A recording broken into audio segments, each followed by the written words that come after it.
কোনো তথ্য সারি বা রাশিমালা যতগুলো অশূন্য ধনাত্মক মান থাকে তাদের বিপরীত মানের গাণিতিক গড়ের বিপরীত মানকে বলা হয় বিপরীত গড়।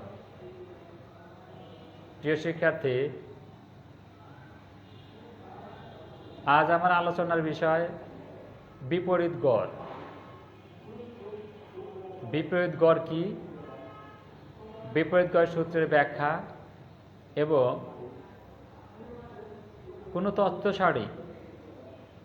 তথ্য সারি থেকে আমরা কিভাবে বিপরীত গড় নির্ণয় করতে পারি তা দেখাবো। কোনো তথ্য সারি বা রাশিমালা যতগুলো অশূন্য ধনাত্মক মান থাকে তাদের বিপরীত মানের গাণিতিক গড়ের বিপরীত মানকে বলা হয় বিপরীত গড়, হারমোনিক মিন।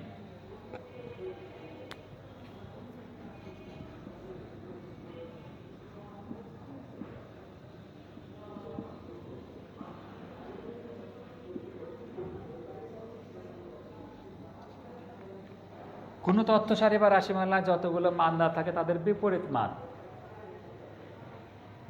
মানের গাণিতিক গড়, যে মানগুলো দেওয়া থাকবে ওই মানগুলোর বিপরীত মান আগে নির্ণয় করতে হবে। বিপরীত মান নির্ণয় করে বিপরীত মানগুলোর গাণিতিক গড় নির্ণয় করব। গাণিতিক গড়ের বিপরীত মানকে বলা হবে বিপরীত গড়। অর্থাৎ 1 2 3 4 5 পাঁচটা মান দেওয়া আছে। 1 2 3 4 5 পাঁচটা মান দেওয়া আছে। এই পাঁচটা মানের যদি বিপরীত গড় নির্ণয় করতে চাই তাহলে কি করতে হবে? এই পাঁচটা মানকে বিপরীত মান নির্ণয় করতে হয়। প্রথম মানটা কত হবে? 1/1, তারপরটা কত হবে? 1/2, তারপরটা কত হবে? 1/3, তারপরটা কত হবে? 1/4, 1/5।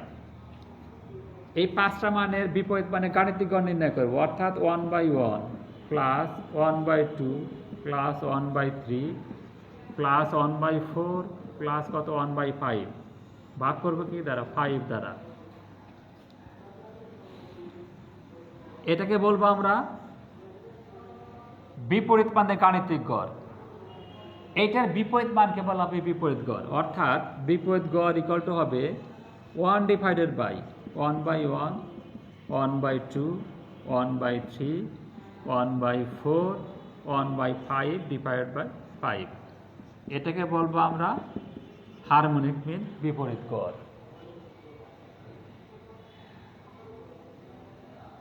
ঠিক আছে শিক্ষার্থীরা, এখন রাশিমালায় মান যদি হয় n সংখ্যক, মানগুলো x1 x2 x3 up to xn, পদ সংখ্যা n, সেক্ষেত্রে দেখো বিপরীত গড় আমরা কিভাবে নির্ণয় করব? তথ্য সারিতে মান দেওয়া আছে n সংখ্যক, মানগুলো হলো x1 x2 x3 up to xn। Non negative, non zero, অশূন্য ধনাত্মক রাশি, অশূন্য ধনাত্মক রাশি x1 x2 x3 up to xn। কয়টা মান দেওয়া আছে? n সংখ্যক মান দেওয়া আছে। বিপরীত মান 1/x1, 1/x2, 1/x3 up to কত হবে? 1/xn। বিপরীত মানে গাণিতিক গড় 1/x1 plus 1/x2 plus 1/x3 up to 1/xn ভাগ করবো কি দ্বারা? পদ সংখ্যা n দ্বারা। এটা কি হবে? এটার নাম হবে গাণিতিক গড়। কার? বিপরীত মানের গাণিতিক গড়, অ্যারিথমেটিক মিন। ইকুয়াল টু কি লেখা যায় দেখো, এটা আমরা যোগ করতে পারি। কিভাবে যোগ করতে পারি? 1/xi divide by n।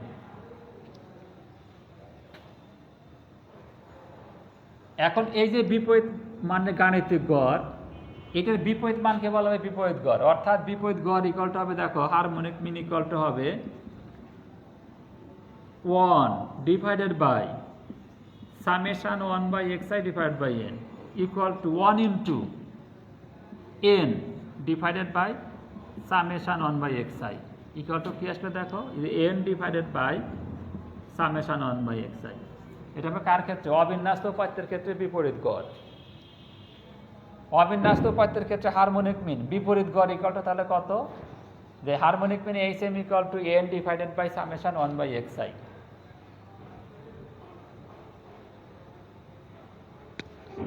যদি বিন্যস্ত উপাত্ত হয়, অর্থাৎ তথ্য সারিতে মান দেওয়া আছে n সংখ্যক, তথ্য সারিতে মান দেওয়া আছে কয়টা? মান দেওয়া আছে n সংখ্যক, মানগুলো হলো x1 x2 x3 up to xn। এবং প্রতিটি মানে গণসংখ্যা দেওয়া আছে। কি গণসংখ্যা? f1 f2 f3 up to fn।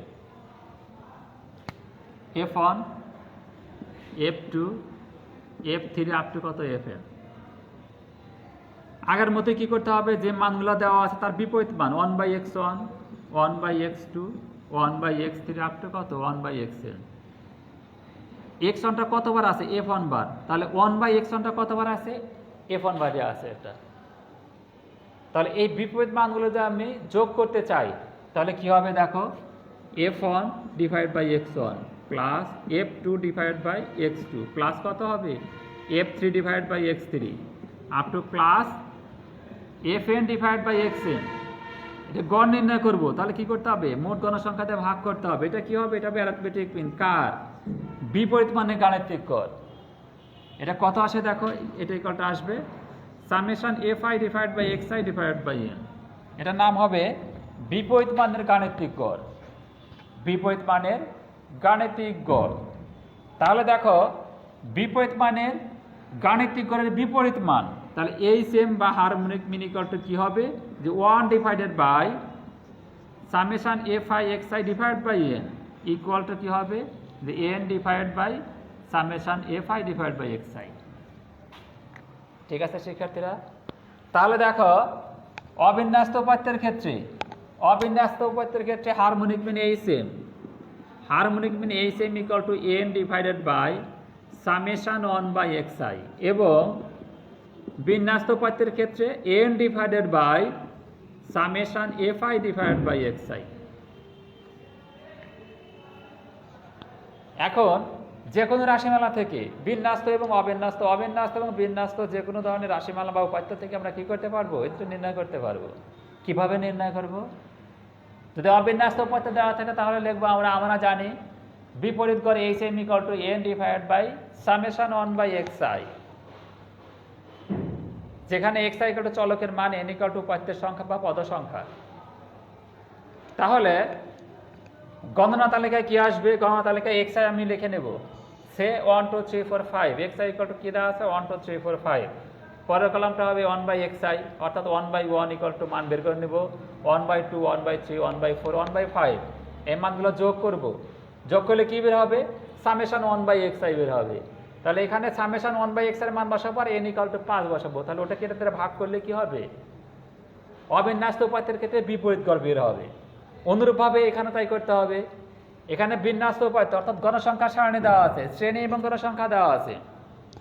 তাহলে সেক্ষেত্রে আমরা কি করব, শ্রেণী মধ্যবিন্দু xi বের করব, শ্রেণী মধ্যবিন্দু xi বের করব। xi বের করার পরে গণসংখ্যাকে xi দ্বারা ভাগ করব, fi ডিভাইড বাই xi। যদি শ্রেণী 5টা হয় তাহলে 5টা মান পাওয়া যাবে ওখানে। তারপরে মানগুলো যোগ করব, যোগ করব কিভাবে, f1 divide by x1 plus f2 divide by x2 plus f3 divide by x3 plus plus up to fn divide by xn। যোগ করলে কত হবে, summation fi divide by xi হবে। আর গণসংখ্যার কলামটা যোগ করলে কি হবে, n বের হবে। তারপর এখানে মান বসাবো, যে অতএব HM equal to n divide by summation fi divide by xi equal to n এর মান বসাবো, আর summation fi divide by xi এর মান বসাবো। বসিয়ে ভাগ করলে যে মানটা হবে ওইটাই হবে কি, ওই রাশিমালার ওই বিন্যস্ত উপাত্তের বিপরীত গড়। ঠিক আছে শিক্ষার্থীরা,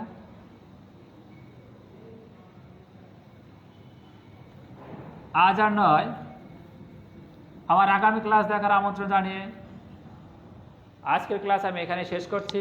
ধন্যবাদ সবাইকে।